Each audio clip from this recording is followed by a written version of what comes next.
Welcome everybody to 48 Talk episode 117. I am your host, Ragebody as always. Joining me this time is the usual crew of DX Takamine on the right, Derek on the bottom left, and Colin Johnson on the bottom right. Oh boy, lots of news to talk about this week. Yep. Really? Oh. No way, man. Right off the bat. Yep. Oh yeah, Jurida. Yeah. So we have a couple of weeks where we have almost nothing. It's like Science Before the Storm, and it's like, here we go. Okay, so Colin, you said it. No Way Man came out, and I think by your dismay, you was like, it was announced on All That Nippon. And you were like, oh no, they are really putting this out already before the 53rd single reboot. Well, surprised they also did that. But first, no, earlier than that. Sorry, yeah. Earlier? Yeah, they released the news like I want to say like 8 p.m. their time, and then later they had All Night Nippon, and then they did No Way Man. The preview. Right. Very. All in one day. Yeah. Smart. Anyway, let's talk about No Way Man first. So I think all you guys have watched it, listened to it. What do you guys think? Who wants to go first? Colin, since you brought it up, go for it. No, I want to hear Derek first. Oh. Derek Me? first. Oh, God. Yeah. That's a change. That is a change. Good one. Yeah. So first of all, I watched the video. I heard the song first. Watched the video. The song was at first it didn't bite me. It was good. I mean, it was all right. It has a very interesting trick to it, which I'll get to. I watched the video and I was like, oh, wait a minute. I was like, there's something here. And then I watched it 3 more times. And then it kind of hit me on the second time. This is badass. Yep. Okay? like honestly, like AKB did it. They finally put out something I could actually get behind, like, and it's been a long time. But there's still problems. However, the problems are okay with me. Like I can let them slide. For starters, at the beginning of the song, like when it's setting into the groove, you know, and I'm gonna talk about the song specifically first and then the groove is cool. It's like, you know, you got the beat, you know, it's a very simple melody, typical AKB, it's good. And then they start singing, No Way Man or whatever, and I'm like, I was like, you came in wrong. Yeah. I'm like, they should have just cut out that first part. And when Sakura and them start singing the actual verse, the verse is awesome. The verse is great. Like it has a nice melody. That little mini part, the da da da da da da da da. Like I love that. I'm like, okay, that's good. That's different. The chorus didn't exactly hit me though. Like I need a good like punchy chorus, but I get it. In light of what I saw in the MV, I don't think they could do anything else because they were whipping their butts all over the dancing. But it started to hit me about the 3rd time I watched. Like, oh, okay, like this is catchy. Like I can get it. Like da da da da da da da da da da da. I'm like, yeah, I'm into this. I'm into this. And then it hit me about, I'd say, 2 minutes into this, the trick. Did you guys catch it? Did any of you catch it? I don't think so. I'm so surprised because you guys of all people. So go back and watch High Tension and tell me that is not literally almost the same exact song in terms of the bounce, the jump. Again, now High Tension has a different kind of like call and response to it. Woo, woo, you know, like this. But if da da da da da da da da da da da. But then if you kind of just flip that and give it a minor key, it's da da da da da da da da da da. You hear it? And then I start thinking like, okay, no, I'm telling you, it's there. I listen to them both so much. And then here's the big trick. That's kind of like trick 1. The big one is this: AKB took an AKB song in the style of High Tension, in the style of their kind of disco-y thing that they still for some reason cannot get out of, and they just slapped a 4x4 EDM beat over it. If you literally, I really want one of our fans to do this. I really want one of our fans to do this. If you can extract like the melody and the song and just take out the drum beat and put it in a slower drum beat, and put it with like a high tension drum beat, it's like another high tension, but less disco-y.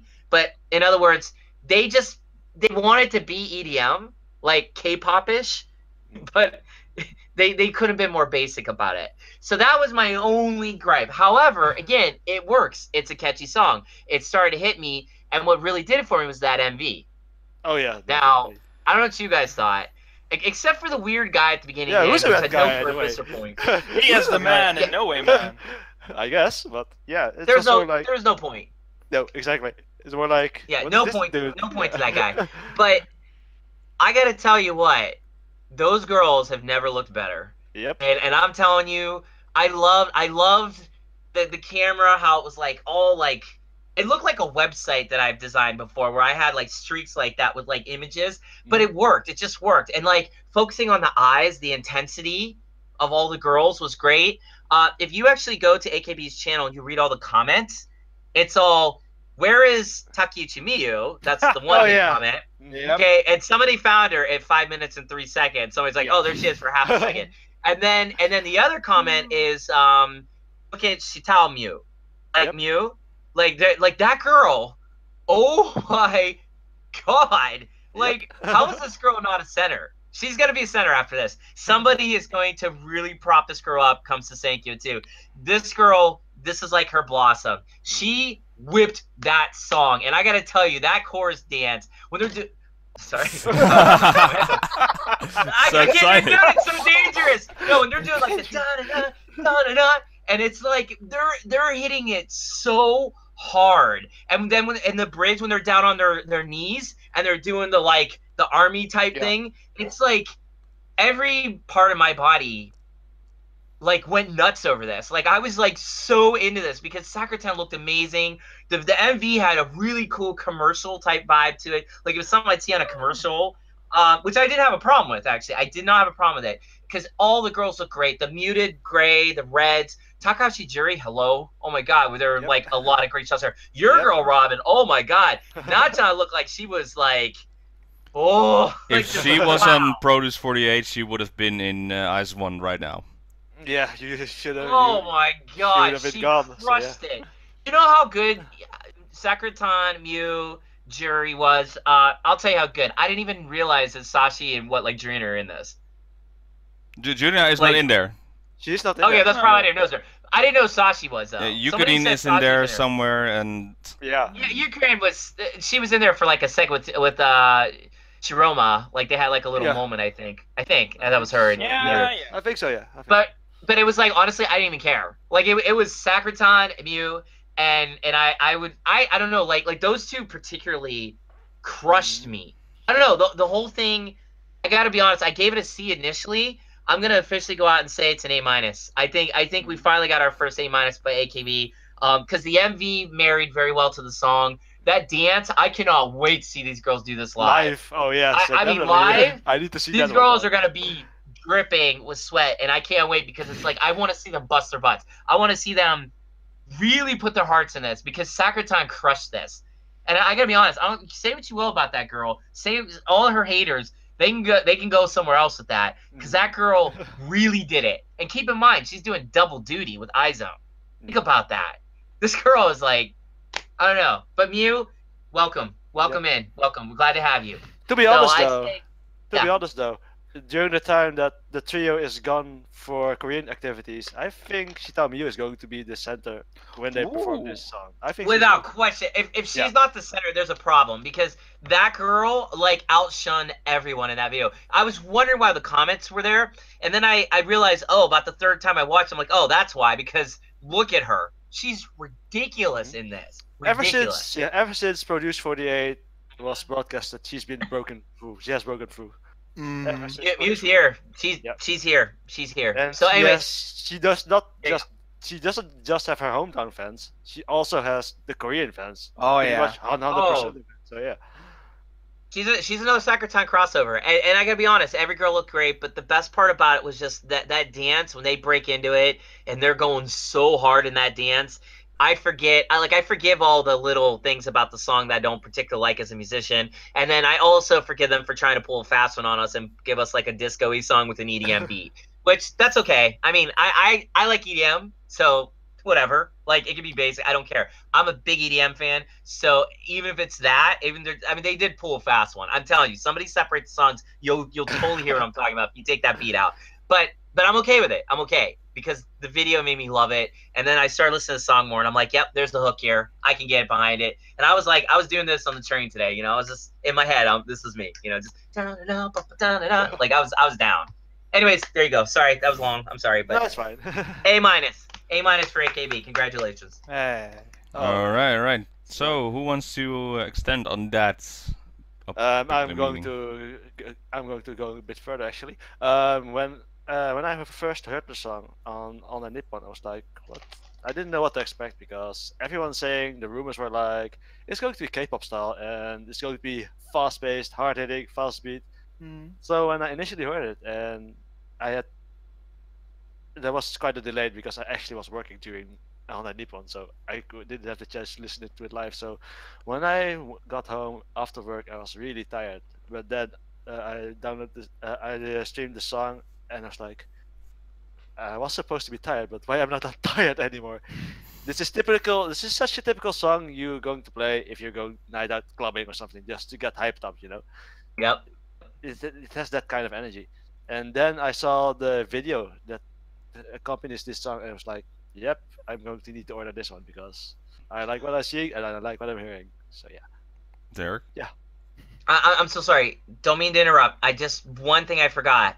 What did you guys think about the I think so? I think so. Like, I was like, oh, that's the only other thing I couldn't get in. Because it was like, somebody give these poor girls like a break with the language. Like, they didn't even do that. So that was the only thing that kind of brought it down a little for me. But again, I can forgive them. Anyway, sorry, DX, go ahead. It's fine. And then later today, when I was during my classes in the small town in the train, I was sitting in the train actually, and I was listening to it. And one of the girls in front of me, apparently my headset was pretty loud. She could actually listen along with it. And she asked, "Are you listening to K-pop?" No, this is from Japan. Why? Can I hear it? So I gave her one of my earphones. I was like, I really like this song. And yeah, I said, this is from AKB48.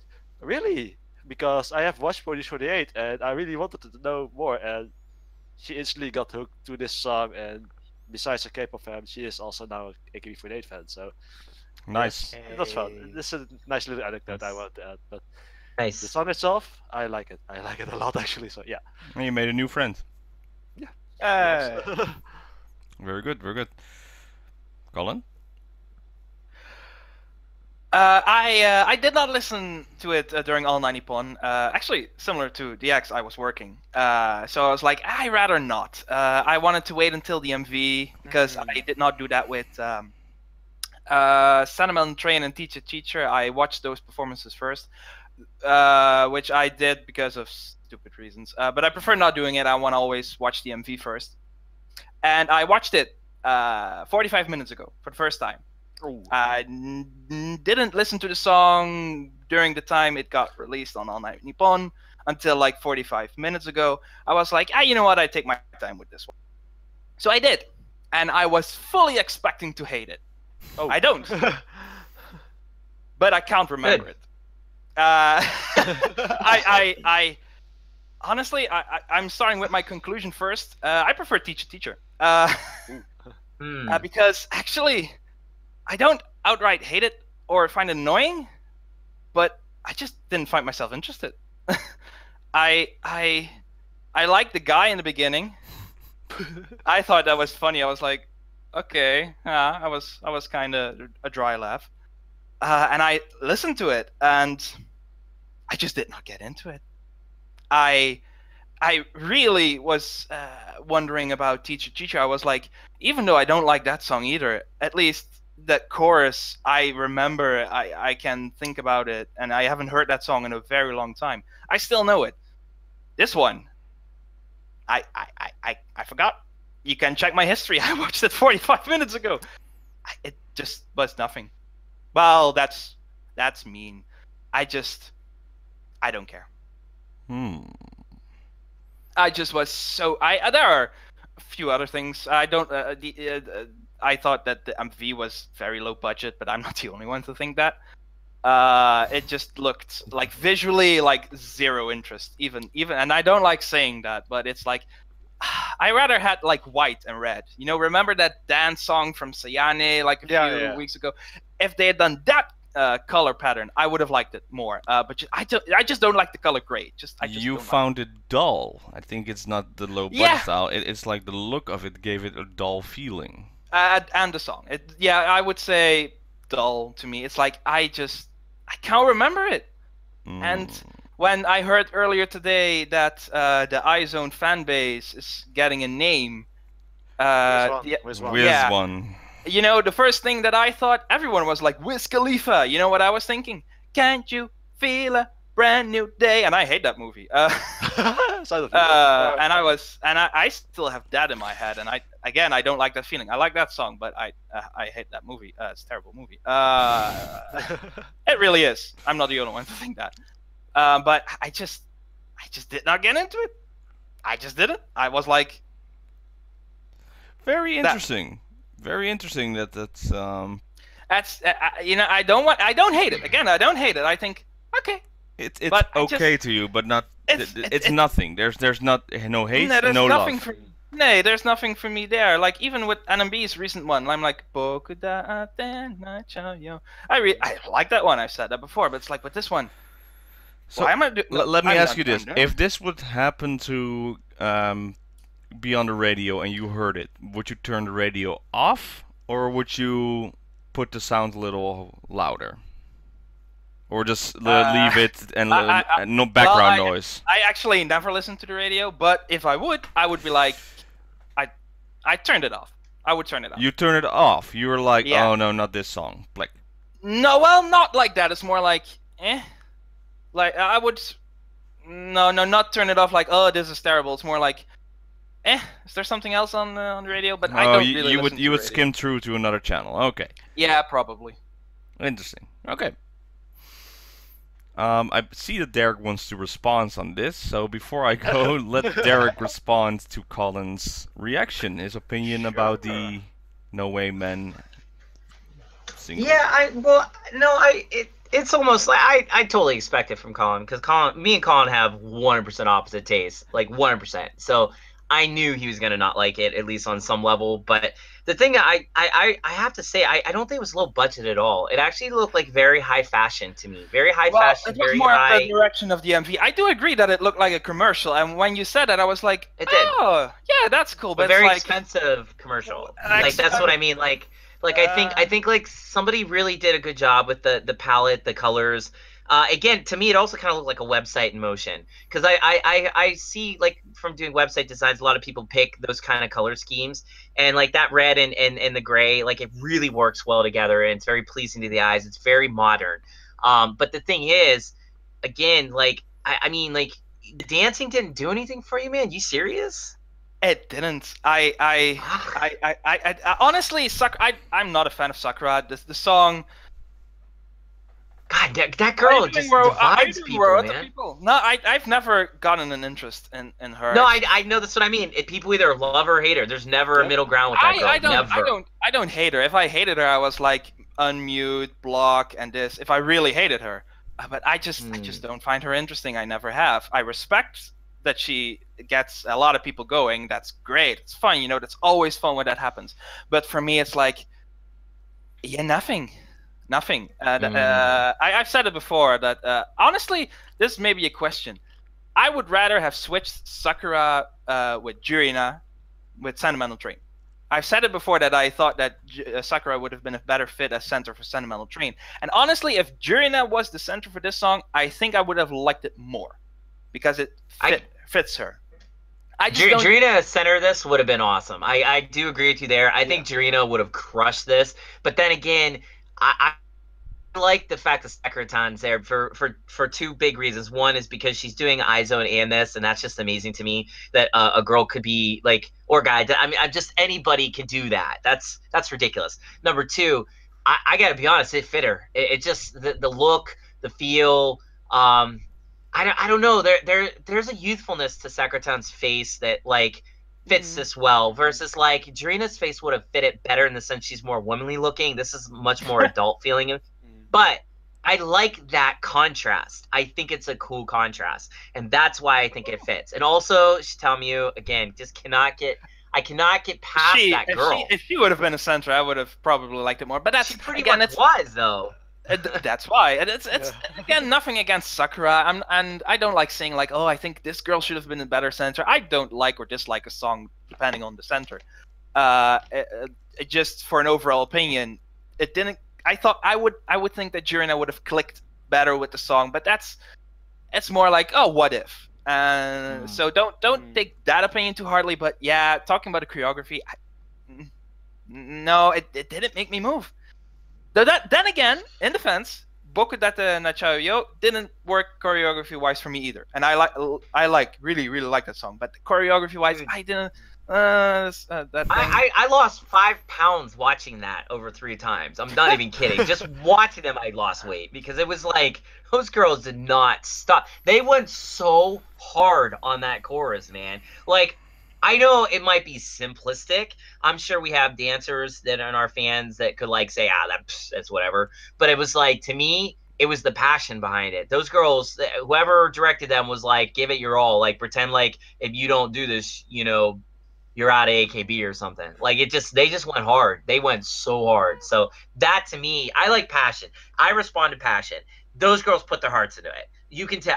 Like, I think that's why that song resonated with me so much. Anything I see where somebody's going full throttle, like, I'm behind. That's why, like, grad songs don't really get to me, man. Because, like, grad songs, it's usually a laid-back, like silly ballad type affair that just doesn't, you know, like Saine's grad MV. I'm sorry, having them all just line up so she could do like high fives. Like, could you be any less creative? Yeah. You know what I'm saying? Like, could you be any less creative? What's that? It was a bit too on the nose for me. Yeah, it was just like, eh. But it's like, you know, you get girls like if Saine had did that same thing. And it was, like, amazing, like, grabbing girls and hugging them and, like, going crazy. And girls are going nuts. And it was much more explosive and less Japanese in the reservation department. I would have been all about it. But again, minus the song. The song, was, to me, is a throwaway. But it's, like, I feel like this song had everything that I personally like and want to see. But most of all, it just showed that AKB still has it. Like, they still have it. Like, they still can put out something that can make one person like me like it, one person like you say it was okay, and I can't wait to hear what Robin's about to say. Like that seg? I'm good tonight. 1 in the morning, I'm on a roll. Let's go. Okay, so Colin. Yeah? You watched it 45 minutes ago now, 50 minutes ago. Yeah. Okay, so I know what you... No? Go ahead. What No, you go ahead. I think I know where you're going, but go ahead. I don't think you know where I'm going. Maybe. Well, maybe I'm... No, go ahead. Try me. No, go ahead. No? Alright. So this came out on last Wednesday/Thursday, the MV. Yep. And I listened it live because I was luckily had my day off, so I was listening to it live on All Night Nippon. And I really liked that the girls in the radio station, they were dancing to it, you know, give the style like this, going to that. So I was thinking like, okay, they are enjoying the chorus, they enjoy going through that. But how many times do you think I've watched this MV? Any guesses? 6. Okay, 6. Derek? 4. 4. Okay, DX? I'm going 8. 8, wow.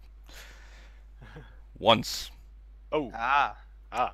But the difference with this one is I watched it once, and normally I dissect like the MV immediately, or I go with this. This one, I played it and I did nothing. I just watched it.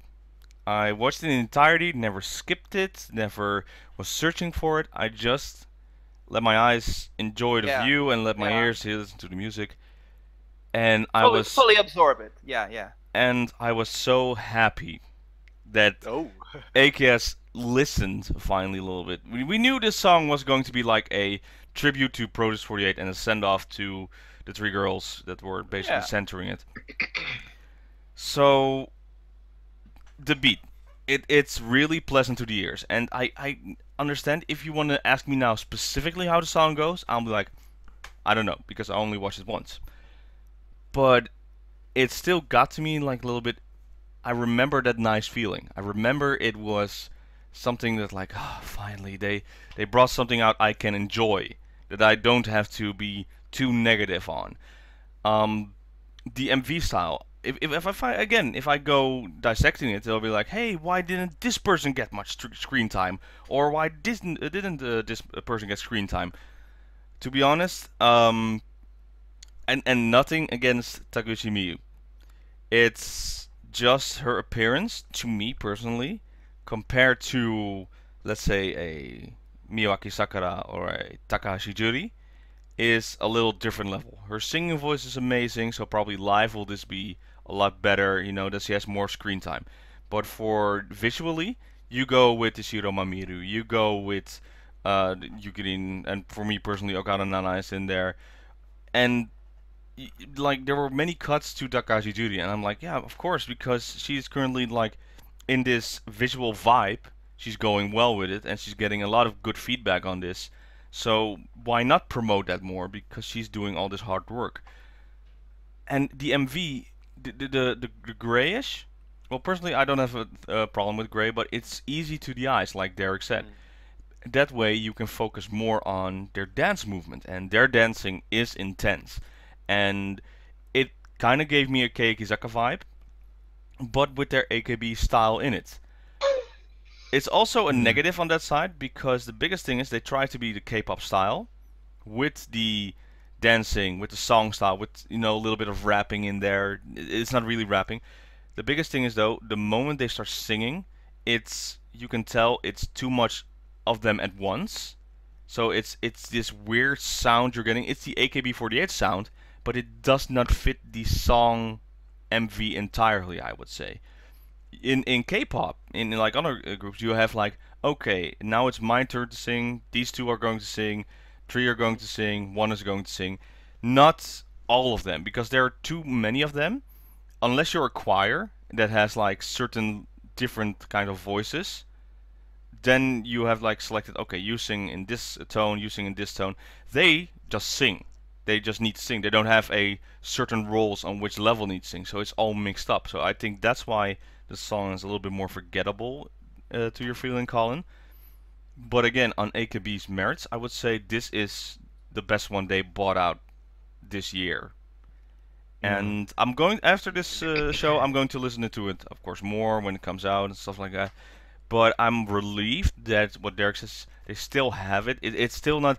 If they just bring out songs like this, then the group is not, my feeling, in jeopardy of losing their popularity with the songs, and not just because of their personality. Because originally they were singing group. Yeah. You know, they were performers on this side. And with this, it eases me, it relieves me that there's still hope in there. They're still in there. They just need to focus on it here, there, tweaks. But this is a song that I really like out of all of them that came out this year. And you know, Teacher has their moments and stuff like that. Even Jabba Jive, some like stuff in there. But and Sentimental Train, I think there's some maybe before the chorus starts. You know, there's like a moment in there. But with this one, it's just very easy to the mind. And if I hear this random, I'll be like, oh yeah, that's a good song. I think that's the majority from this feeling. If I want to dissect it even more, like you guys just did, there are good points and there's our bad points, and it's a matter of people have their own taste, their own personal features on the side, and I agree with all of them. This is just a song that's, Colin, what you said is not bad, not good. I would say it's still good to AKB48 standards. If you want to go with the charts, there are multiple better songs coming out there. But this one itself, it's very good on AKB side. I think that's my opinion on this whole matter. So, go ahead, Derek. I love it. I think you said it very, very perfectly. I will add 2 things to that. One, I think in terms of songs having good and bad, for me, the beauty and charm of AKB was that often we can find like something really joyful in the bad, like maybe bad singing, because it's idol. Because Idol is all about progress. So if you hear a song with a girl debuting at point A and she sounds terrible, and by the time she gets to point F and she's amazing, and you've been there for that whole progression, congratulations, you've just endured the Idol experience. So that's cool. However, the thing about AKB that I love the most is that they had a series of songs that were perfect. They're gems. There's literally nothing you would change about them. Nothing. The last song to have that perfection, like, don't change, is Koisuro, Fortune Cookie. Everything after that's there's been things you can pick apart. There's been things you can kind of get at. You could say Bogota Chiwa to Kawanai. I get it.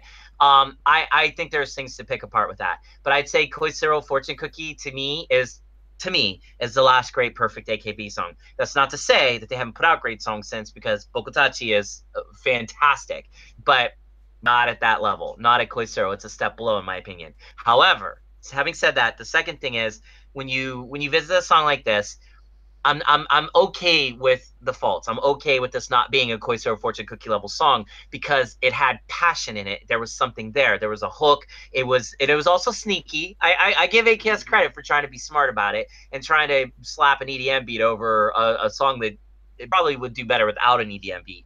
But I think, to me, the Kea vibe comes in here, as you said. I'm okay with that because I freaking love Kea and I love all their dance stuff. And even if AKB does Kea 1/10 of as good as Kea does, that's still better than AKB has done all year with all their other songs, if you follow. And hey, Kea is a good role model to follow. If you're going EDM, no one's gonna beat Kea. I mean, Fukiwan cannot. Still, I don't think you'll never beat that song. I mean, maybe you will, but as of this moment, that is the penultimate Idol EDM jam. You know, unless you want to get into underground and go Migma Shelter and stuff, because then all their songs beat everything. But it's like, if we're not counting underground idols and just major, can't beat Kea. But AKB trying to be like Kea even a little, I'm a happy boy. So I think, like, in that regard, this song gets that A- for me, more because I liked it for those reasons, and also because the passion was there. Those girls gave it their all. I guarantee you, filming that MV was one of the hardest things those girls probably had to do, and that's after they did Produce 48, if I'm not mistaken. And even though some of those girls were pretty conditioned for it, you know, the girls that didn't go through Produce 48 that were in the MV, which I think there were a few, right? There were some that weren't in Produce, or was it all Produce? Yukiran was. Yukiran. Yeah, Yukiran. Okada, Nana, Yokoyama. Yeah, a lot of them. Bet you those girls were hurting. Bet you those girls were feeling sore, especially Mama or Grandma Yukiran there, because seriously, like, bet you those girls were hurting. So, but that's not a bad thing. That's good. I'm an admirer of hard workers, because what does Takamina say about hard work, right? So you know what I'm saying? It's a good thing. Good thing. Okay. Yeah, I'm looking forward to the next step. That will probably be the performance that will be on Music Station. That's the next one. Yeah, can't wait. And then the coupling songs will slowly come out as the MV. Yep. It's going pretty fast, I would say. It's like lately it's going like that. Again, my final thoughts on this. I'm happy this CD is coming out. This is definitely a buy for me. Yep, for me as well. So yeah. Just with this song alone, and I haven't heard the coupling songs yet. Glad they did something that they can easily use for Kohaku coming up, because I don't see any other song that will be using there. And yeah, let's see what 2019 for AKB brings. The question is, though, that DX kind of touched upon is, will we see Sakura and Nako and I forgot help me, Honda. Thank you. Will we see them back performing it on Music Station, Kohaku? I think that's the question. Currently, for me, I'm like, will they do it? Okay. Will we see them? Here's my prediction. Music Station, no. I think they'll use some replacements for there. Kohaku, however. Yeah, definitely. Okay. In the history of Kohaku, there were Korean groups there, right? Yeah, I think so. So, how about double duty? They will perform with AKB48 with their song, with No Way Man, and somewhere in the evening they will perform with IS-1, performing their new debut song that came out also this week. Today, actually. So yeah. Today, and that's the name is La Vie en Rose. La Vie en Rose. So, any more final thoughts before we move on to Eyes One? No. Oh. Just buy it because it will push them in the right direction. Just... Okay. So, let's go to then the Korean side. Eyes One came out with their debut song finally. Well, their hype is amazing. Their TV show. I still have to watch their TV show, and I heard gore stories upon it. They had a live debut as well that you saw DX. Apparently, if you're a fan of Eyes One, we're now Wiz One people. Yeah, Wiz One. Wiz One. It's like yeah. all these puns. It's like they asked Jerrison to make up these names or something like that. So yeah. Now, if we're going to critique this debut song, we have to do it with the K-pop style in mind. We have to compare it to, let's say, songs from Twice or IOI or Blackpink or Red Velvet, stuff like that. So, what did you guys think of La Vida Rose? To be quite honest, I think it's solid for a debut song. I would say it's not bad. It's not good. I think it's just solid. It's easy listening for me, and I like it. I enjoy it. Okay. I'll go. I had to clean my eyes because it's visually stunning. Yeah. It's and that's K-pop style. It's like there were some cringy moments with the English singing in this one as well. You know, with the red, and it's like, but visually the girls are just stunning. This is really, really on your heartstrings. The song itself, there's some catchy moments in there. I like they put some Japanese style in it, a little bit. You know, I don't know what the instrument's called, but you notice that like that special guitar. You know, that like ding ding ding ding ding ding ding that thing. You know? Ah, yeah. Shamisen? The Shamisen? Yeah. Or Koto, yeah. It's in there between the songs, and I liked it. They give like, hey, we have Japanese members, so let's appeal to the Japanese audience as well. I would listen to this a couple of times. I don't think it's like it hit him out of the ballpark, but for solid, I would say. For debut song, it's very, very good. And I don't know how fast it will be going because there are multiple songs on there. I don't know how it works in K-pop, to be honest. Will they, like AKB, have one main song and then the rest are coupling songs on the album and there are maybe MVs? Who knows? Or do they present the album and then like later in the month there's like another MV from them? Or I don't know. Honest, I actually don't know. We'll see. Still, it's pretty good. If I have to, now I'll put a little bit glass on if AKB48 and Eyes One. I do think the Eyes One is better than the AKB song. And Colin is currently frozen in place. Okay, he's back. Yeah, so these are my thoughts, and good for the group. I'm happy for the group. Hopefully there will be a lot of success in their future. And I'm still waiting for them to appear on Running Man. Anyone else? For me... Colin. Or, sorry. No, go ahead. Oh, I haven't listened to it. Oh. Okay. I've said it before, I've not really that much of an interest in them, and, well, actually, quite frankly, I don't have a reason for not listening to it, I just didn't. It's okay. Hey, everybody has their own opinion. You don't have to follow everything you want. No, it's just I just didn't listen to it. Therefore, I don't have. No, that's okay. That's okay. Maybe who knows? Next week you were like, "Oh my god!" So. Yeah, I'll buy you that new computer if that happens. Hey. You heard it here, people. Yes. All right. Okay, so DX. For me, if I were to compare this No Way Man with La Vie en Rose, it's kind of a song, it kind of depends on the mood I am in, actually. Because, for example, if I'm just at home, just eating something or just relaxing with, then I put on La Vie en Rose. However, if I'm preparing for a night out on the town, clubbing or something like that, then I put up No Way Man just to get hyped up. So, it really depends. I would say they're both equally good, and I don't have a preference. It's really going to depend on my mood, I would say. So, but both are very good, I would say. So yeah. Derek. Yeah. So I mean, I've listened to K-pop, not a lot, but like a decent amount. And I would say like I'm not an expert or anything like that. Um, but I am somewhat knowledgeable about a few things that maybe I'd like to share here. First of all, I thought the song was garbage. I don't know, definitely a solid F. And the reason why is because I've listened to a lot of K-pop, and I think, well, at least in my head, I have. I, I just, it was the most basic, most cookie cutter K-pop song I've ever heard in my entire life, ever. The reason why, a couple of things. One, okay, like in Japan, idols, if you have a favorite idol, it's called your oshi, right? But in Korea, it's called your bias. So it's like I couldn't find a bias in this. There wasn't anybody that stuck out to me. And usually in an idol group of any kind, I find an oshi pretty fast. Like I'm like, oh, that girl. And it doesn't take me that long to. And usually my problem is I have multiple. I become like Hako, and then I'm like, oh, I'm screwed. If I was a fan, I'd have no money. But thankfully, I play with idol groups. Like my group plays, so I don't have to do that.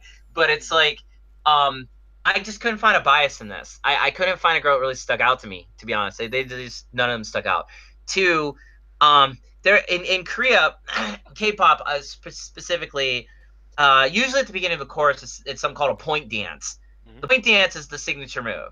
It's the thing everybody remembers.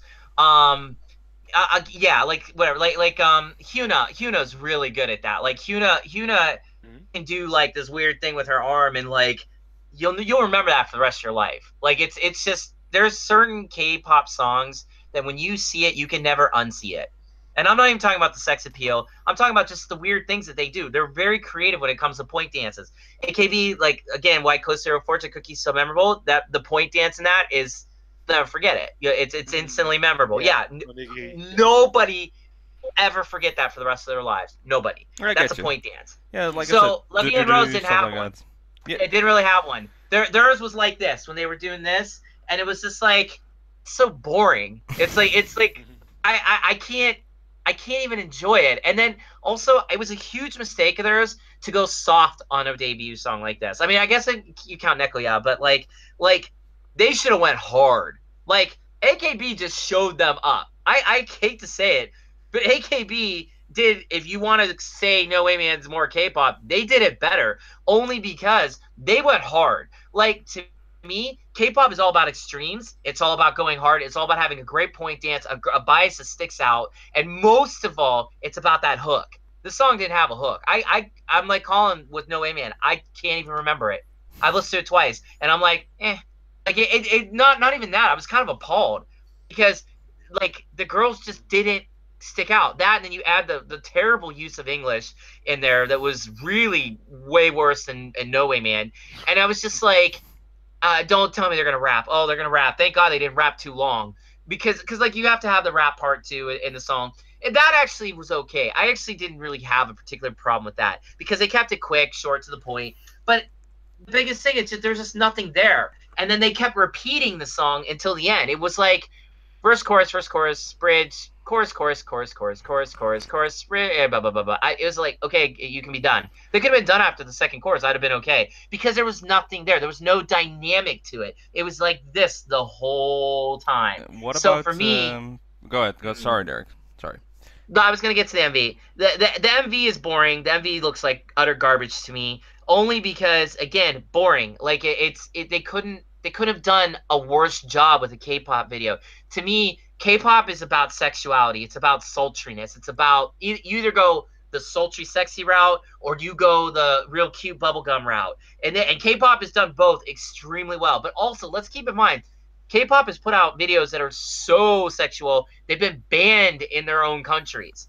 Okay, and they've had to do edited versions. Watch Hina sometime and some of her older stuff. Watch AOA with miniskirt and tell me, like, you're not like, whoa, okay? Because they know how to bring sexuality there. So if you're going to make a K-pop group and call it a world group or whatever, but let's be honest, it's all K-pop fashion, you should kind of bring that. And yes, I understand they want to appeal to the masses. I get it, which is why I think it's so cookie cutter.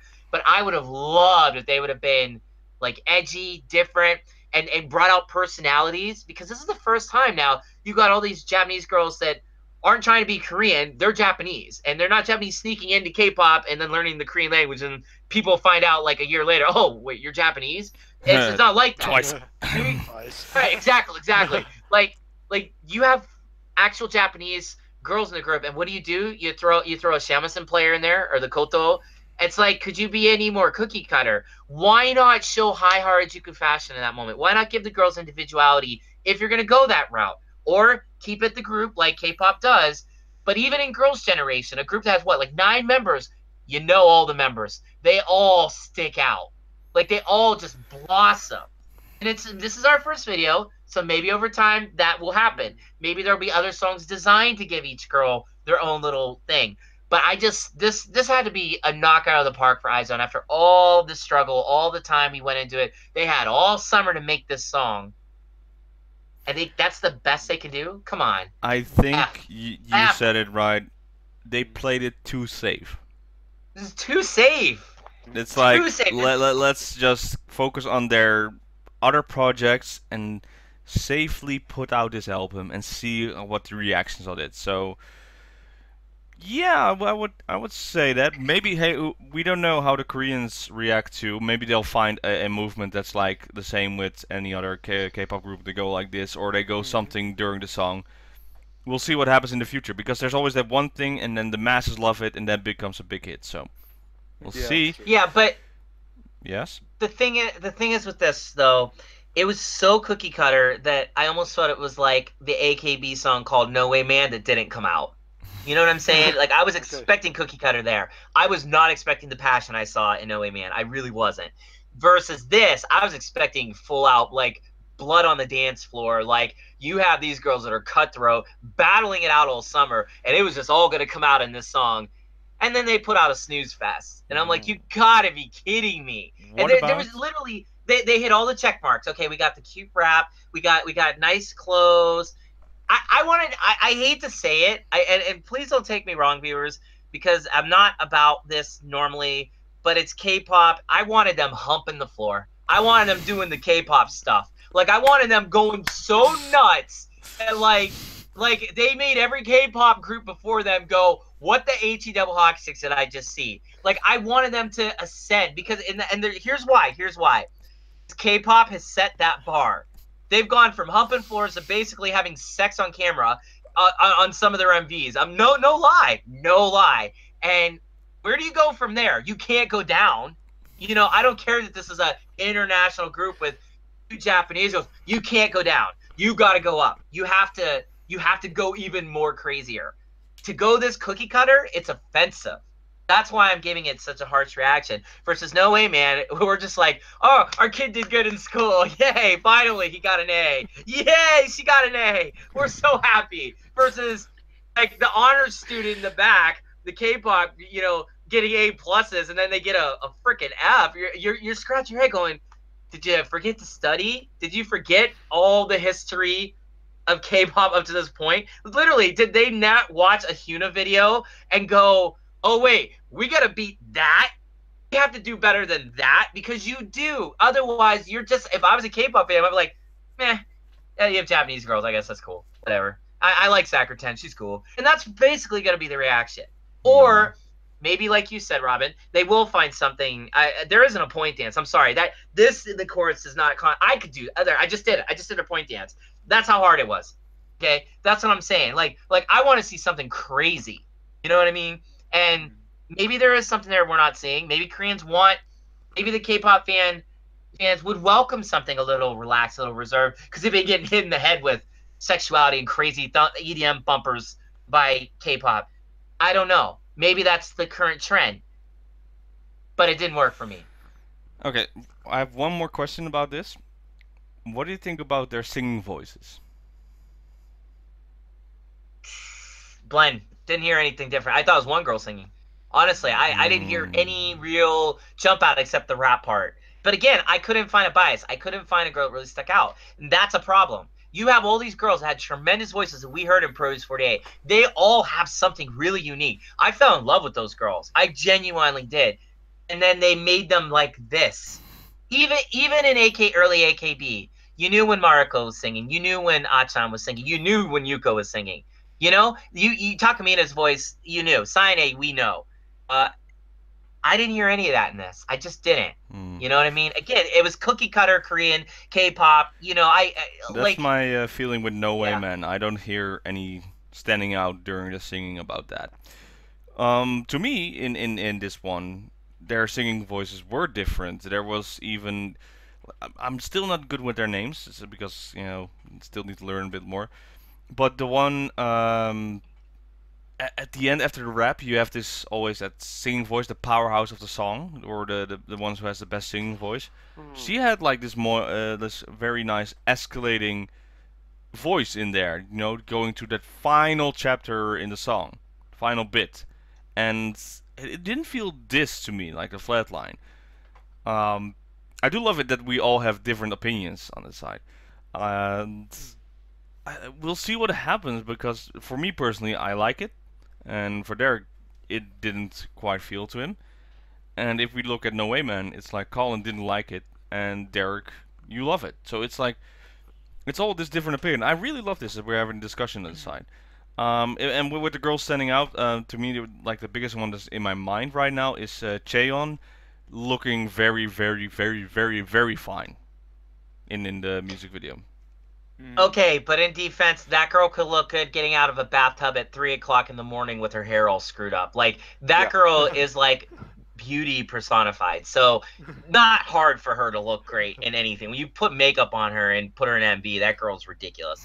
But most K-pop girls tend to be, they make these girls in factories, I swear. Like they're not real. So I don't know. What I was more impressed about was girls like Sakurtan joining a group like this and looking equally as impressive.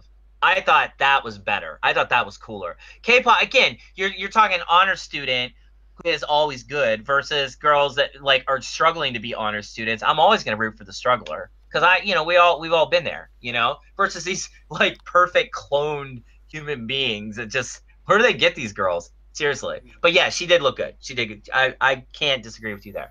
Okay. Oh, by the way, what do our fans think? I want to know what you guys think of No Way Man and what you think of Levy and Rose. Let us know in the comments what your thoughts are, please. Especially that new subscriber we have. I'm going to call her by her username. She is pretty much, she's not really that much into AKB, but she is definitely into K-pop. And I'm really interested in her opinion as well, so looking forward to that. Wait, who's that? I'm sorry, you broke out. What'd you say? That the K-pop family that has joined our subscriber list. That crazy girl, I think. Oh, that girl. Yeah. I'm really or interested guy in her. or whoever. Really got into it pretty heavy with that person.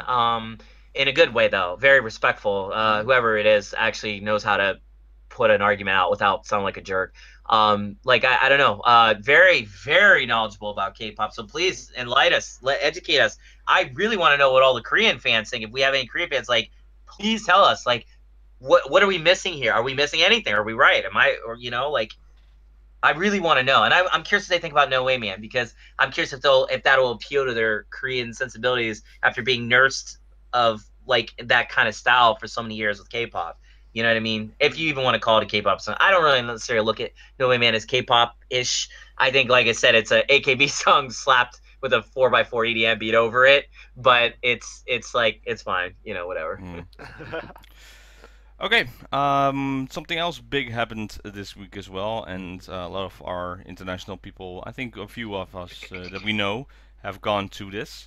It's the Sayaka Sonic, or aka NMB48 Miyamoto Sayaka graduation concert. So I've only seen the first song, I think. Then I saw the venue. I heard about the guest appearances that were naturally supposed to be there because they were a big part of NMB48. It does feel that this concert was, in terms of AKB48 as a group, was more of like put on the sides. Like, okay, you have this area right here, let's close it off, put in a few people in there, and bye-bye, Saine, thank you for your hard work. That's my feeling on this side. Do you guys agree? What do you guys think about this, the Yamamoto Sayaka graduation concerts? I can't really comment on that much because I haven't seen the concert yet because I was pretty much working during that day. So I'm going to rely on you guys on this one. Colin? I didn't watch it in its entirety. I think I watched like 85% of it. Something happened, so I couldn't really watch the final part, but I saw a lot of the beginning. And like Robin, I know about the guests and blah, blah, blah, the venue. I need to think about what Robin said. It's like maybe because such an answer should be answered while you have watched the entire concert. I can't say that I'm outright agreeing, but I'm also not outright disagreeing. Hey, it's more like it's I didn't look at it that way. It just I wanted to absorb it first, so I need to think about that. Maybe next time. It's a very good question though. Derek? What do you think? Hello? Derek? Wait, sorry, what? You sorry, there? you broke out. I didn't hear anything. What do you think on this situation? I mean, I didn't watch any of the concert. I don't know what happened. I don't really have like that kind of time to even sit down and watch concerts anymore. It seems, although I do plan to watch it at some point. I love Sayane. I've always been a huge fan of hers, and sad to see her go. But I can say this: JoshBox is in Japan, and he met up with me today. After nearly missing meeting up because he took a Shinkansen the wrong way or something, or maybe it was too slow, I don't know. But he met up with me to do filming of Necroma's The Witching Hour with Nick from Nogi, which, by the way, he wore that shirt on TV, a Necronomidol shirt on TV. Go, Nick, you're awesome. Thank you. We got so many tweets because of that. So many, like, it was like, anyways, side story. Josh told me about the Sign concert because I asked him. He said that many fans of NMB was saying that this was the greatest concert that NMB has ever put on. They said that it was the best feeling concert, the most important. Josh himself said it was absolutely amazing. He said he was blown away, like, in so many words. I'm sure he'll have quite a review and quite a video ode to his time there. So I don't want to even try to speak for him at that point. I'm just going to say he really impressed me by saying that. Josh isn't one, in my opinion, to kind of use extremisms when he speaks.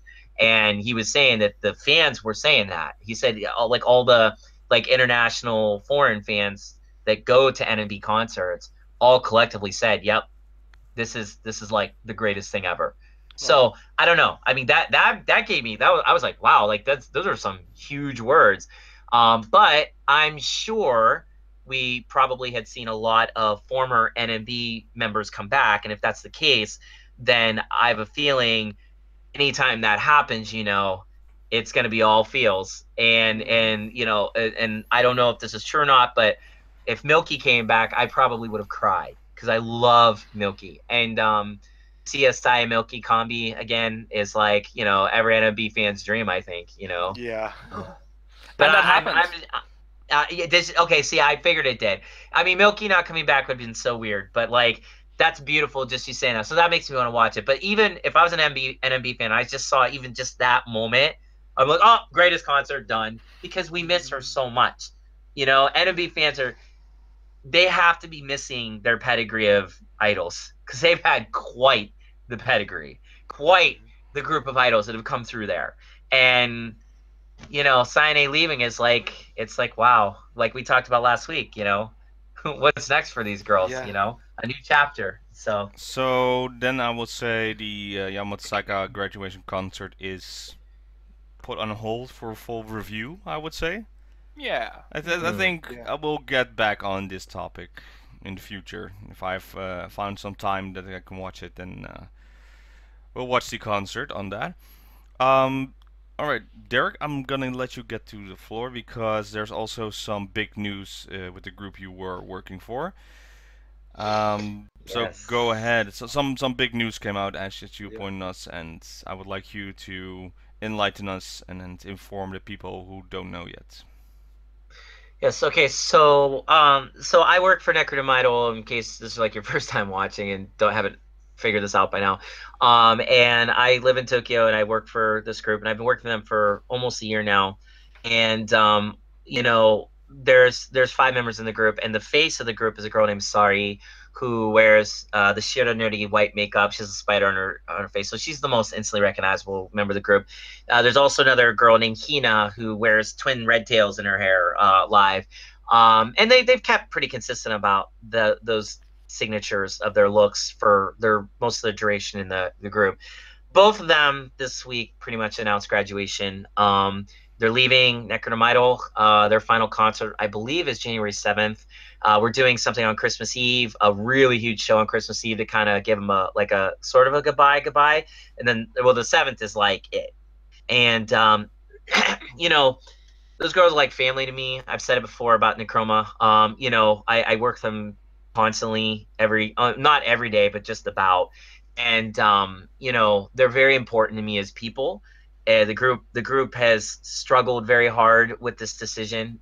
Sari and Hina, this was not an easy thing for them. It wasn't an easy thing for the other members. It wasn't an easy thing for Ricky, their producer. There was many conversations about it.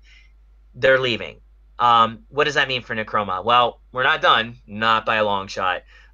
We're getting new members. We're going to get 2 new members. I can't say a word about that, but I will kind of hint and just say the future looks awesome. So, yes, I'm super sad that Sari and Hina are leaving. The fans over the past couple shows since the announcement were really struggling with it. We had an off-kai last night at this little tiny club, and I was getting drunk, you know, because, you know, it was a big drinking thing. And some of those fans, man, during Skulls and the Stars, when Sari has her part and she's singing, it was like whew, the floods, you know, like everybody was losing it.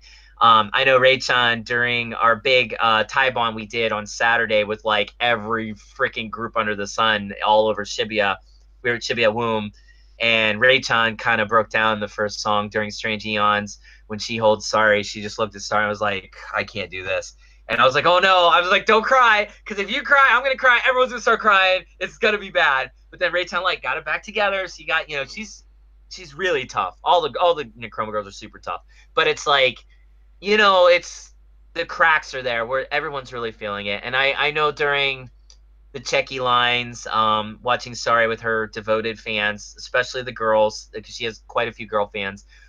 I mean, it was just like floodgates, you know, tears, and tears. So this is going to be a rough couple months for us, you know, moving forward. But again, the future looks awesome. And Chrome is this next year is going to be our biggest year ever. And we have a lot planned, and I think Sari and Hina leaving, I'm not saying it opens the doors for that, because I certainly would love to have had them be part of the future.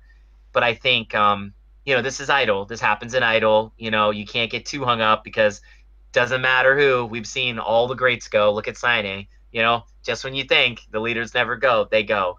But, you know, Okaki, Rei, Himari, the 3 remaining members, they're solid. They're tough. They're getting through this. They're working it out. And the 2 new members, you know, it's gonna be fun. I personally hope we get an Idol that sucks. That basically we can go from sucking to like amazing. Because I love the Idol experience. So I kind of hope we get something that we're like, Gambate. Like, good luck. Okay, yeah. I don't necessarily want an Idol who's like so perfect, like, because then it's like, you know, we don't need that. But well, it wouldn't hurt either. But we don't. I mean, Okaki, Rei, Himari are solid. So, you know, we have experience. I wouldn't mind getting an ex-Idol, somebody who's been in other Idol groups and like joins us. We've been talking about that, but again, that's about all I can say. It's gonna be a surprise. I mean, it's gonna be awesome. We're gonna announce, I think, sometime after the New Year, I believe. I don't know, but we're still doing auditions right now. So hey, if you watch and you can speak Japanese real well and you can dance, sing, you live in Tokyo, can tour the world, come audition. You know, love to have you. Likaun. In a heartbeat. I would love to have a Korean, member. And we're not opposed. I mean, Ricky will take anyone. Hafu's Korean. He doesn't care. As long as you got the heart, passion, and drive, and you can do it. You know, and other girls like you. Like, you're good. So. Okay, very good. Thank you for this information on this side. All right, so it's the end of the month. So that means we are now going to our questions from our Patreon. And that's a few questions we have here. So first up, let's go with Jerrison Oracion. Few questions, and I'm gonna lay this out. So he asks: last month, Nami Amuro retired. A former AKB48 member, Tomomi Ito, looks like her. Was she inspired by Nami Amuro? Itano Tomomi. To be quite honest, though, she has that certain look, but if it was inspired, to be quite honest, I'm not too sure about that, though. We always used to say it's a Tomochin thing, and to be quite honest, it's just Tomochin being Tomochin. But that's my personal opinion on that one, though. Well, you gotta remember the fact that Nami Amuro was actually big fan for the. She was a fan of the group first before she entered AKB48, and you know she was on that quiz, right, on AK Bingo. That's like you had all these wotas, and she was one of the part of it. Am I correct on that side? Not too sure about that one, actually. I'm not sure like this. You always have members in AKB48 that find someone, because in documentaries always like, who do you inspire to be? And like, well, Watanabe Mayu, or it's like Shinda Mariko, or something like that. So there's a good way, there's a good chance that that's Tomi Ito could be inspired, and she may be trying to a little bit like her look, and eventually get her own character to that side. You never know what happens, but it's quite possible, I would say. Okay. Next question he has, what creative freedoms do the captains have, and can you describe the creative styles of the captains in Team AKB4 and 8? Well,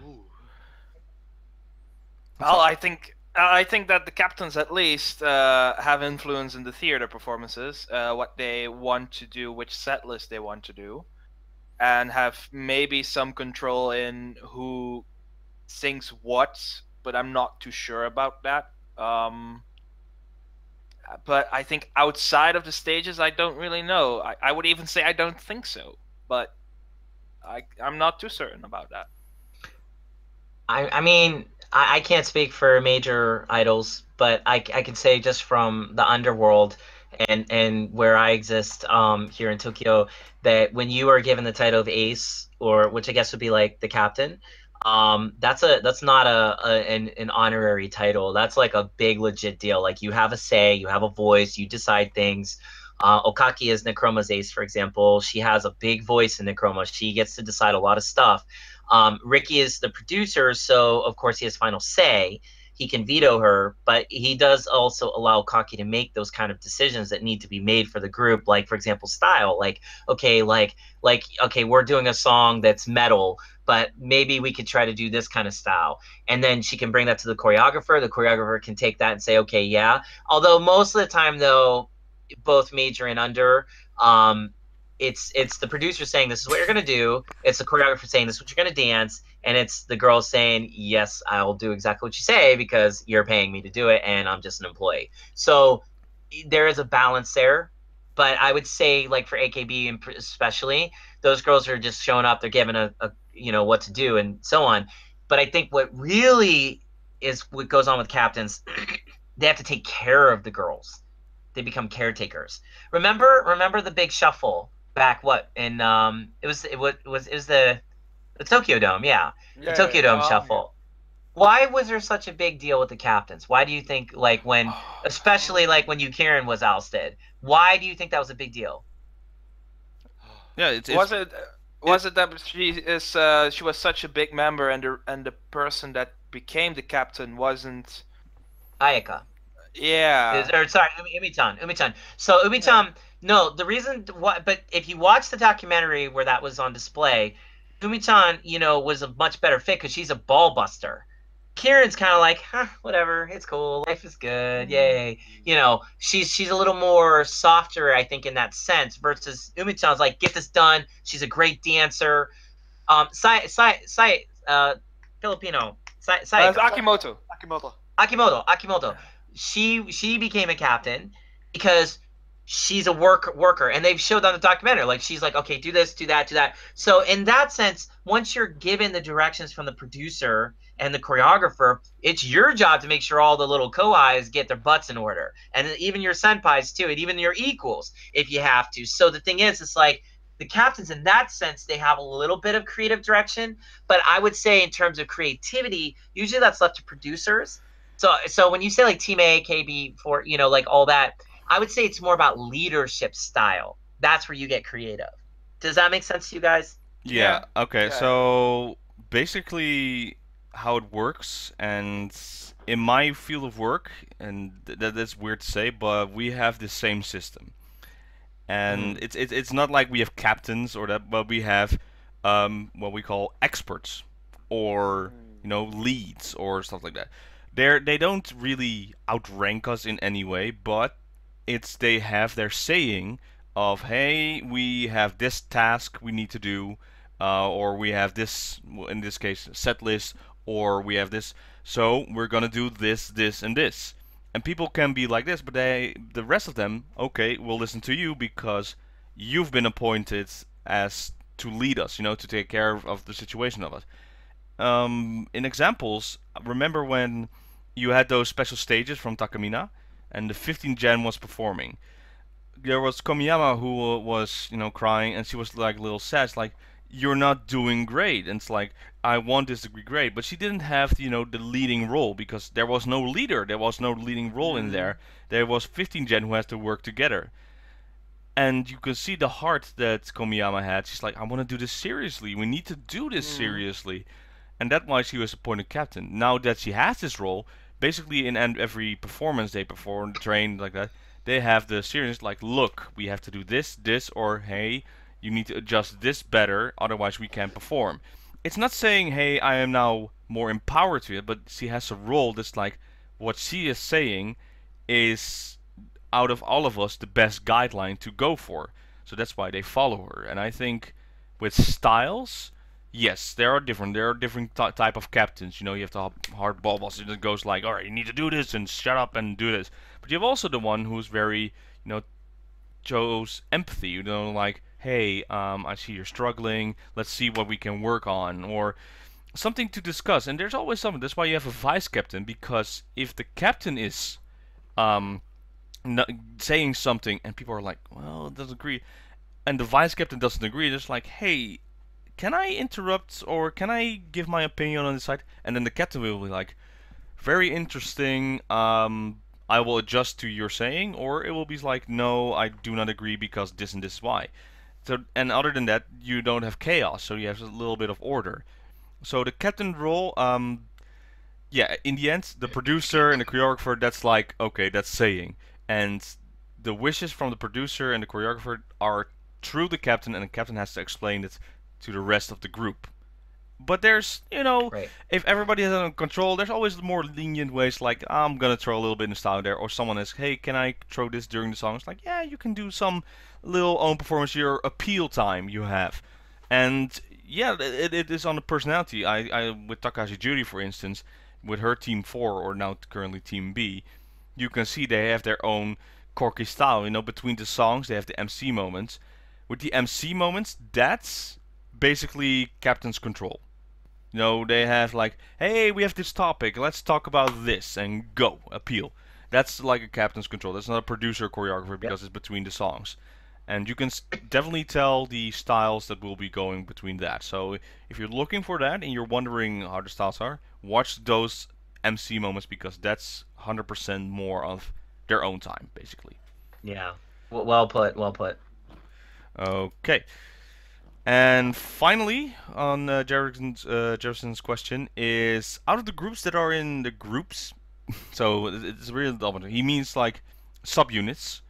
Which subunits do we like? So, you know, the Quintet, Fairy Wing, stuff like that. Or like what NGT did in What You're Gonna Do. And the group that Komiya Haruka, Ichikawa Minami, and Yumoto Ami made. If we're going to subunits, I've got two, and that is No Sleeves and Diva. Diva is always strong. I would say that's one of my favorites of all time, just because of the, just remembering the songs. So crazy.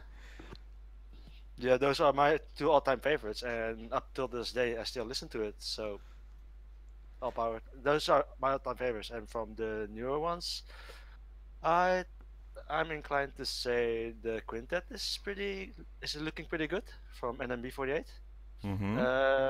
I would say I kind of hope to see more of Fairwink as well. So, and in the mid tier, I would say Tentomachi.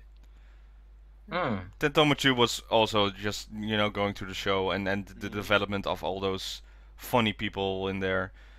On the recent side, I wish that they'll bring out some more, but I really like that song. It was with Takashi Juri, Kojima Mako, Okada Nana, and Mukaichi Mion. I don't know what the unit was. Oh. Yeah. Yeah, that was just like. Yeah. That's the unit, and every time they would bring out a song, I would be hyped. I would be hyped because of those 4. Past, the Tentomachi is a strong one. Diva is always one of the biggest. Unit-wise, I forgot the name, but it's also one of my favorites. It's Not Yet? No, Not Yet is a good one. I meant Kuromochi Asuka. French Kiss. French Kiss, Takoyaki. Oh, their final song is also my favorite. Man. Those are visuals, man. Oh, yeah. There are some strong units in there, and very lovely. You get those units. That's why in Junkin it's very popular. That's why they have the unit now. It doesn't go to the effect as it used to be, but some of those you have those moments that's like that is a powerful unit. Those combinations of those people. You hear those, and then like bring out a song. I'll be happy, and they'll get their separate albums or singles coming up. Colin, do you have a few favorites?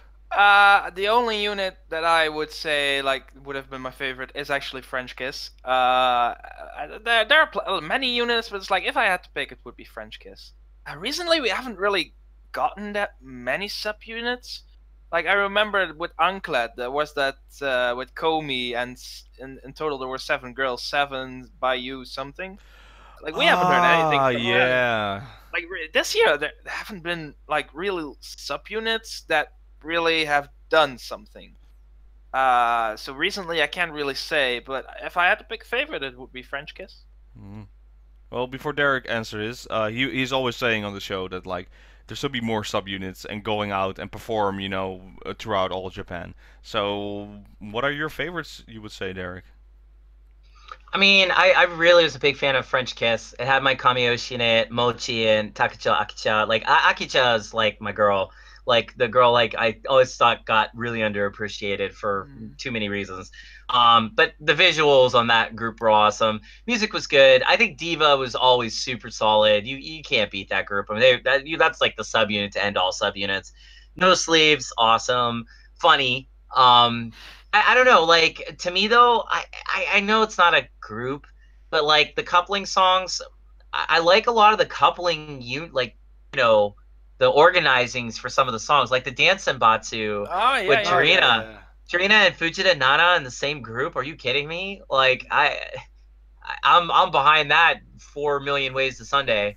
And so it's just like I would love to see groups that get put together for coupling songs live in a more than just popping up every randomly, maybe for like a big concert. Like it would be cool to actually see them develop those more, because I think every once in a while they get it right with the coupling like grouping, and then it's like, oh, there's something there. The Dance and Bots is probably one of the best couplings I've ever seen of anything, and like I kept thinking they should have their own album. Like, cause it'd be all straight heavy dancing, lots of great visuals, good fun, and just and sexy in a way that's AKB sexy without being overt, like K-pop does often, unfortunately. So, and all love to K-pop, but it's overt most times. But AKB never gets there in like a lot of their MVs. I mean, I can't remember the last time they did a Mizuki. I don't know. Like it's just like they just don't do them anymore, really. Last year, they do. Was it last year? I think last year Sasenkyo did it like a Mizuki special. And they didn't opt to do one this year, but I can't remember if we had like Mizuki this year. I'm talking like an MV though, basically, you know, like MV. where Oh no. Last one No, I not remember this is Labrador, right? No, the last one Yeah. I remember is Singapore from NMB48. Yeah, oh yeah. Oh yeah, Singapore, NMB. So like the thing is, it's like they've gotten away from that, which again, it's fine with me. I don't care. You know, I get I'm into AKB for other reasons, but it's like how do I put it? Like you see a little group like that can ooze something. And if I was a talent person in AKS's ranks, I'd be like, oh, wait, stop. We got to do something here. Like, there's something there. There's a spark. Fairy Wink, actually, I thought didn't have that bad of a appeal. I mean, yeah, the songs weren't really my thing, more trad idol, but, like, they were adorable. Like, it's like you could totally see that group in the underworld, like in Akiba, like playing some of the Akiba venues here. Oh, my God. They'd crush it, in my opinion. Because it's like that cute trad idol thing is a big thing here for like certain groups of people that like idols here. Like I'm in like the metal idol world, so like trad's cool and we like when they're on tie bonds and we're you know it's cute. But then it's like let's get our metal on. But then there's dudes that are like they want trad idol every group, and they would fit really well. So I just see the possibilities more than I guess I'm into them, if that makes sense. You know what I mean? But if I had to pick one, probably the Dance Batsu for the coupling songs. And I know, again, that's not technically a unit, but it is to me.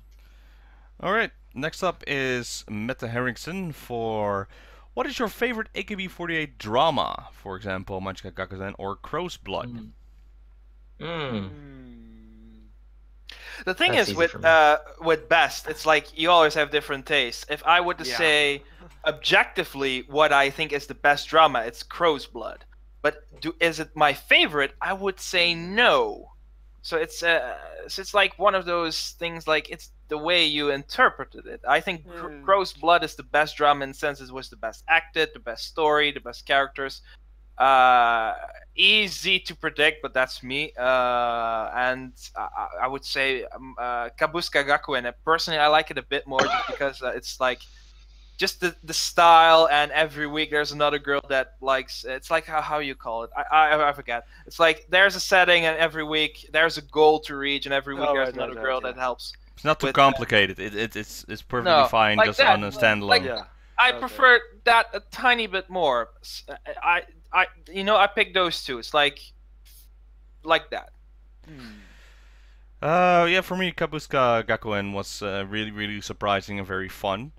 With Majiska, if I even look back at it now, some of them are very cringeworthy, but oh yeah, can be. But season 1 is always the best out of that, because we don't even talk about season 3.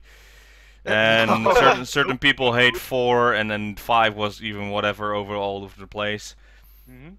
Majimuri, I tried to watch that, and we're getting there. There's some fun moments, but it's not like, oh my god, this is amazing. So I gotcha. I got you. But what about the wrestling drama? Did you guys like that? I would say WIP season 2 was a lot better. Yeah. But for me, the live shows are a lot better than the actual drama. TV drama. So my gripe with that one is I kind of liked it, but the thing is that the live performances were so much better. If they had done something like that, I would have liked it a lot more. Just it's so much cutting, and I can just see right through that cutting. It's like, oh yeah, I know that that's not really there. It's like that's why I didn't like, and it went a bit on for too long, in my opinion. That one. And even in the Majiska series, I would say the theater versions are a lot better than the actual drama TV. So still on that. I believe we're missing something, but if I don't remember it, then it's not better than the other ones that were already mentioned. Then I would say the one I had the most fun with, and that's my personal favorite, is the Kabusuka Gakuen. Oh yeah, that was so much fun. It was surprisingly fun. Yeah. Okay. And anyone else, or did we? Yeah, I'm going. For me, one of the 48 base dramas I still watch up to this day, and I'm got some time to go. It's actually drama for a subunit and not for AKB48 group. It's called Ikemendol of Ikemen Idol. Oh, so No good. sleeves. Yeah, Yeah, With that's no also- sleeves, right? Yeah, yes. Oh my god, that scene somewhere. So funny. Yep. I still love it till this day. Actually, when I have some time to kill, I still actually put it on, streaming it from some drama site. I still have a lot of fun with it, and just the whole idea of female idols having to pretend to be male idols. It's like dancer drama done pretty good actually. So I still enjoy it till this day.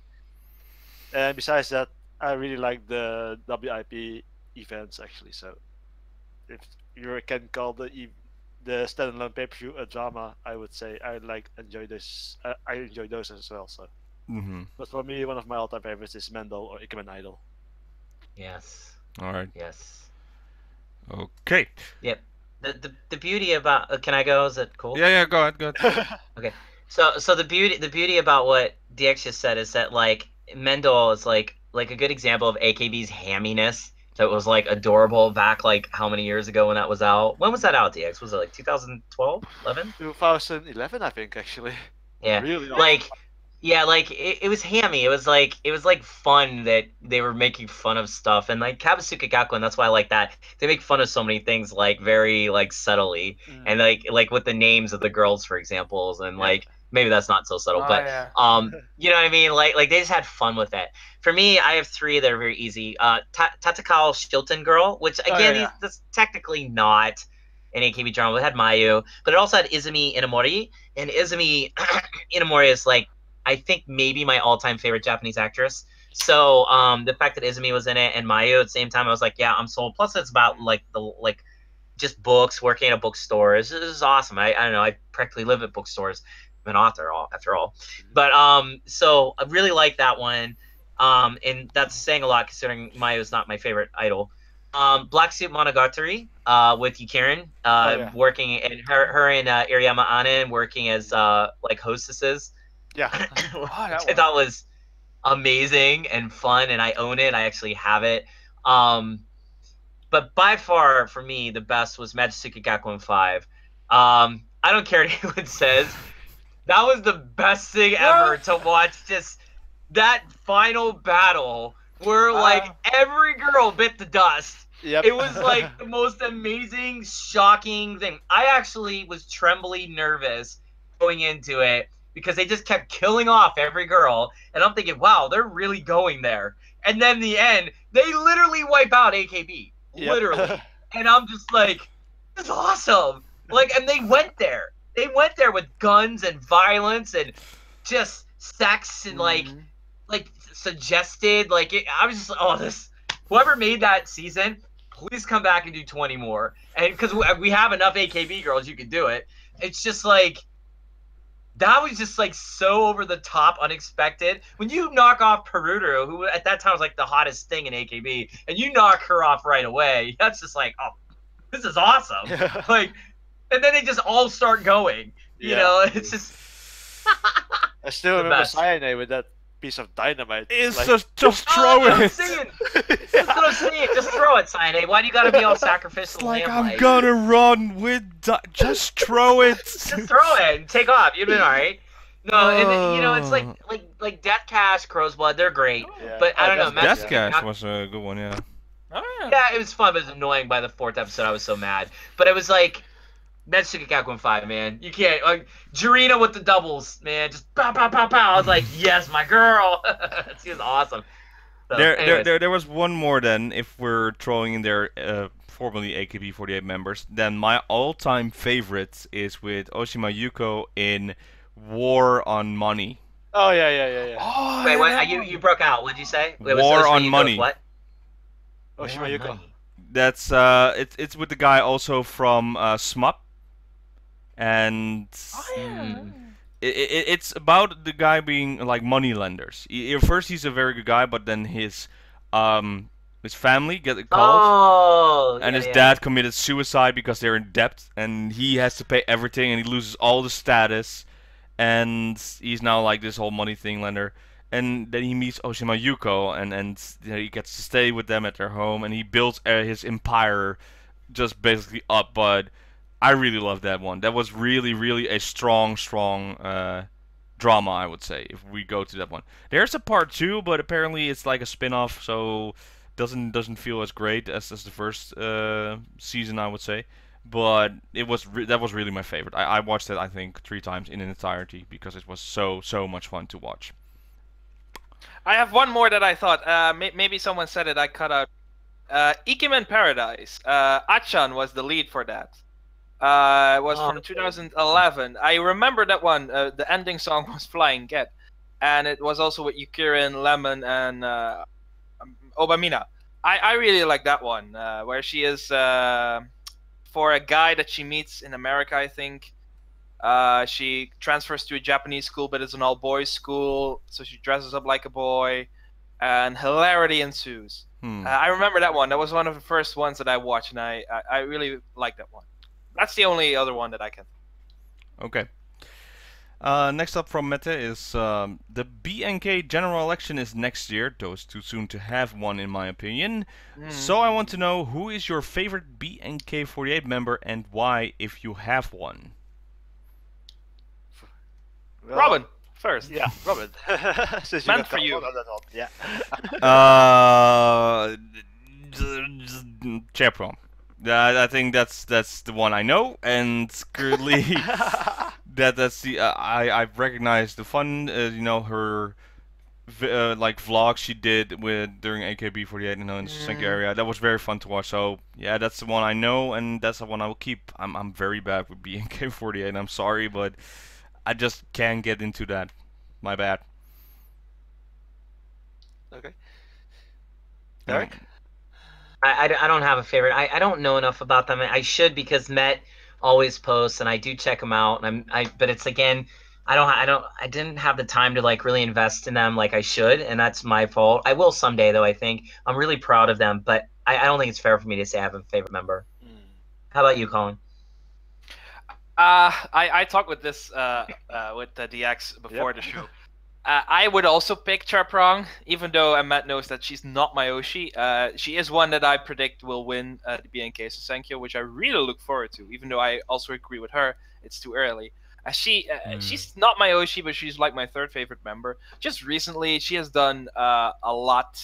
She has starred in a movie. A bit weird how she got that part, but she still got it in a way.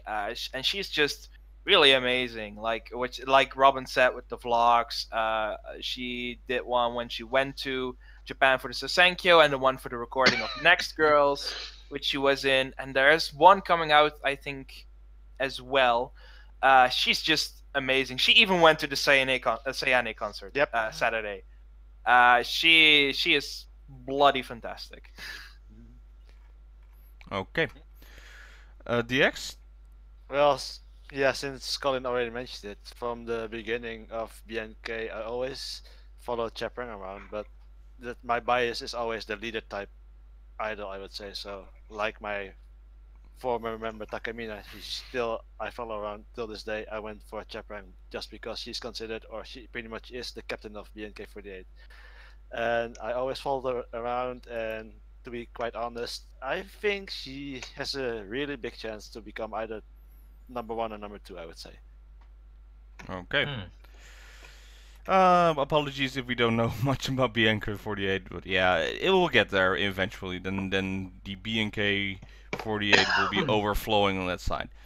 And finally, we have one more question from Miroslav Rezanina, or what's his last name? Rezanina. Just Miroslav, man. Miroslav. Yeah. What was your first CD of AKB48 you bought? Was there any special reason to buy this CD? And yeah, I have something that will surprise them, so I will be going last. Who wants to go on first? Colin? The first one I bought. I need to think about it. I go second. I'll go first. So mine was simple. It was Uza. I've said it before. I was in a store, saw it, bought it. Was like hooked on AKB's music from that point on. But up to that point, I was only really into the group via AK Bingo. And thanks to that trip in Japan, I kind of broke into AKB and realized, wow, they actually can make like this kind of song. I'm in. So that was my first. And very, very, I still have it somewhere. I'll never get rid of it. It was my introduction to all this idol mania. Yeah. DX? Awesome. For me, it actually was Sayonara Crawl, because it was actually the first time I voted in the Susenko as well. So that's pretty much my first AKB single I actually bought. So bought 3 pieces, I think, or 2 or 3. But yeah, Sayonara Crawl was my first single, and Susenko first time voting. So yeah. Okay.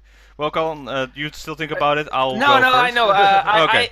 I am a bit in between what the first CD that I bought was through not eBay, because I do know the first CD that I bought through eBay was the first song that I really loved, Flying Get. I really wanted it, so I looked for it, and you couldn't really get it anymore. But I found a copy on eBay, and that was the one that I bought first. So it's like not really official, but like through a fan. So I picked that one because it's also my favorite song. So yeah, well, finally we agree on something, Colin. That song is amazing. So good, so good. So a little story time for me. Yes. I recently, of course, became a fan then of AKB48 in 2014, and I want to say I bought one first. Well, I would say the one that has my memories to it the most, that was actually one of the first in my possession, was actually a gift from our friend GinoZX for my birthday. And the reason he did that, because it may surprise you, this is what he gave me for my birthday. Here it comes. Green Flash? Green Flash! Green Flash! Awesome. So the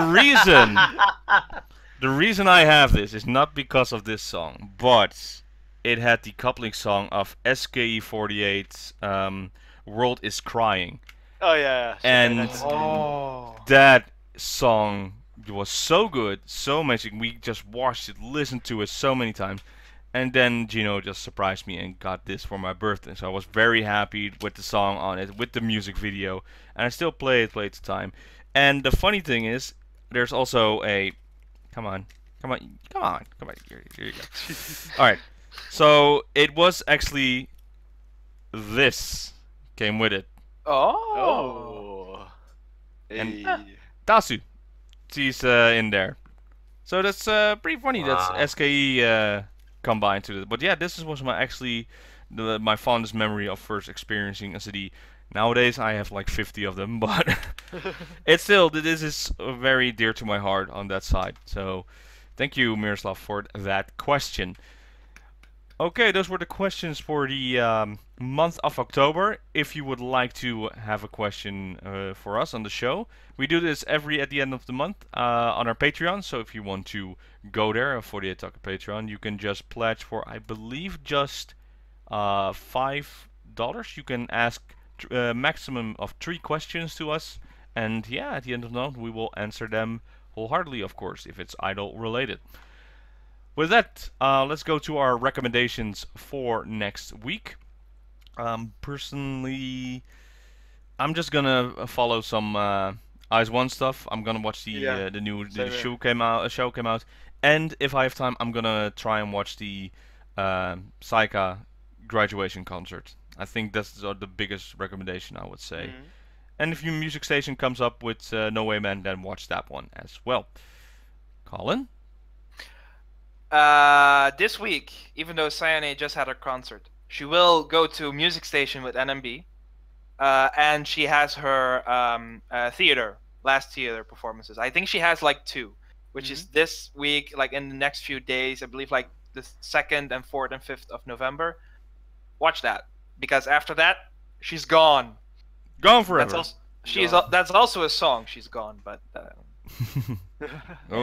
that's a little different meaning. Yeah. Fun song. Well, anyway, that's pretty much it. Nothing too much happening. DX? No, not really. Yeah, probably show-wise the usual show, and I would say the Ice-Shown reality show as well. So that's pretty interesting. That has been, even though the first episode just aired last weekend, I think. It's quite interesting. It's if you've never been into K-pop that much like I am, it's an interesting gateway to get into K-pop itself, I would say. So, like what's going on behind the scenes and such. So, I would recommend watching that one. Okay. There you go. Derek.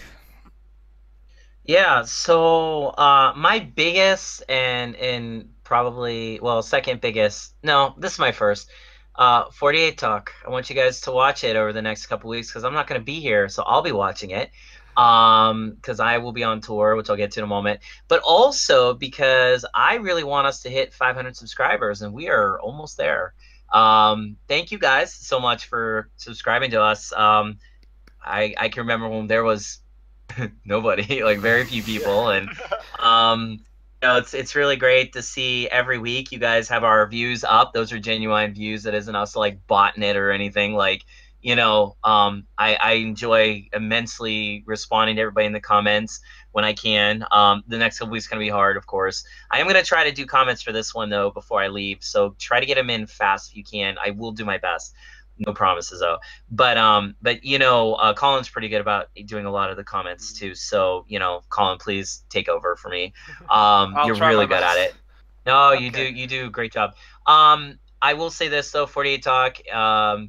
You know, we get on here, we talk about stuff we love. We have an open opinions where Colin could hate something as much as I love it, and it's cool. Like, I don't think Colin's a bad person. I think he's a little misguided in his life, and I think he should probably reevaluate. Oh, sorry, I'm so sorry, Colin. Sorry. No, I meant to say that when I take my glasses off, it's like taking hand gloves off. It's like so go imagine it, Colin. No, so I would say that that it's really great that we can come here and talk about differences in style and opinion. And again, at the end of the day, we all love AKB. We all love what they're doing. So at the end of the day, as much as we critique, we love these girls. We love them. We love what they're doing. That's why we can say what we say. But 48 Talk is where it's at for the next 2 weeks for me. It's definitely be trying to watch, and I hope you guys have a great time with it. In the meantime, yeah, if you are going to be able to do this and you aren't living under a rock, I will be going on tour starting on the 1st with Oyasumi Hologram, the Japanese idol duo that plays indie rock, synth. They do it all.